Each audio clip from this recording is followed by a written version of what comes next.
तुम्ही दोघांनी काय एकमेकांची कट्टी घेतलीत का? नाही ग.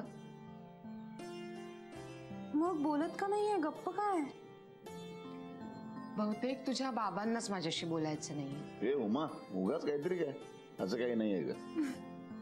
मग कॉफी कशी झाली ते सांगा की. नेहमीप्रमाणे मस्त.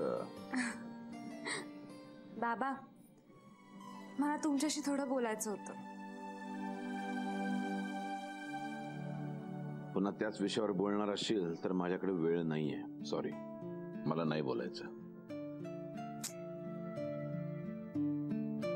बाबा, मला काय म्हणायचं ते समजून तरी घ्या ना. बोल. मला माहितीये की तुम्ही फक्त तुमच्या वरिष्ठांनाच अन्सरेबल आहात, पण लोकांच्या मनामध्ये तुमच्याबद्दल एक इमेज तयार झाली. ते तुम्हाला आदर्श मानतात, ते तुम्हाला हिरो मानतात. मला हिरो मानावं, आदर्श मानावं असं मी खरं तर काहीच केलेलं नाही. मी फक्त माझी ड्युटी करतो, ते अतिशय प्रामाणिकपणे करतो, आणि ही मला वाटतं खूपच छोटी गोष्ट आहे. अहो, तुम्हाला ही गोष्ट छोटी वाटते, पण तुम्ही तुमची कर्तव्य ज्या प्रामाणिकपणे पार पाडता ही लोकांसाठी खूप मोठी गोष्ट आहे. आणि त्यामुळेच तुम्ही जेव्हा ही चाळ पाडण्याची नोटीस पाठवली त्यामुळे बिचारे गोंधळून गेले हो. त्यांना कळलंच नाही की तुम्ही असं काही करू शकता. त्यावेळेला माझ्याकडे दुसरा पर्यायच नव्हता ग. हे लोकांनाही कळतंय, पण तुम्ही असे का वागताय हे लोकांना समजत नाहीये, आणि त्यामुळेच तुमच्याबद्दलचे गैरसमज वाढायला लागलेत बाबा.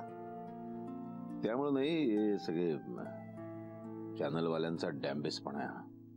तू म्हणतेस तसं उद्या जर मी गेलो तर नको नको ते प्रश्न विचारणार, आणि काही उत्तर दिलं तर त्यांना हवा तोच अर्थ काढणार ते. त्यामुळे नकोच ते. तुम्ही कोणाच्याच प्रश्नांची उत्तरं देऊ नका, पण किमान तुमची बाजू मांडायला काय हरकत आहे? हे बाबा, माझ्या बाजू मांडून जर काही उपयोगच होणार नसेल तर कशासाठी जाऊन बाजू मांडायची?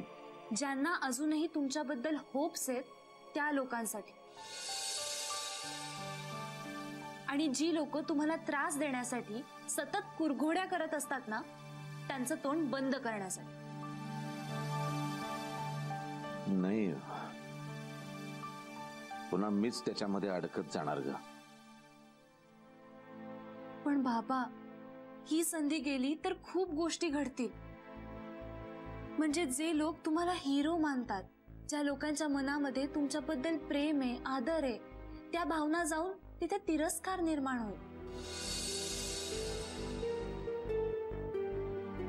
मला वाटतं तुम्ही जायला हवं.